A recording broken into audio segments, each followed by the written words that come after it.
Hello বন্ধুরা, কেমন আছো তোমরা সবাই?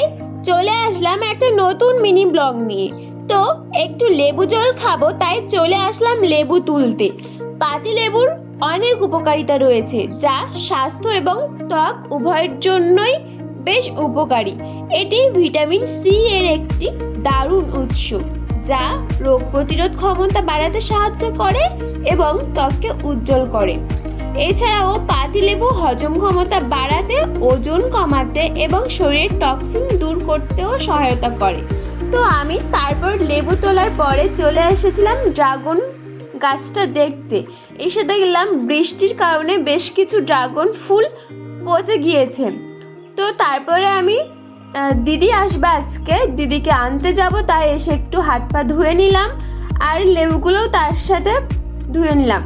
তো আমি গিয়েছিলাম দিদিকে নিতে, তো তার মধ্যে দিদি চলে এসেছিল। আর দেখো দিদির ছেলে কি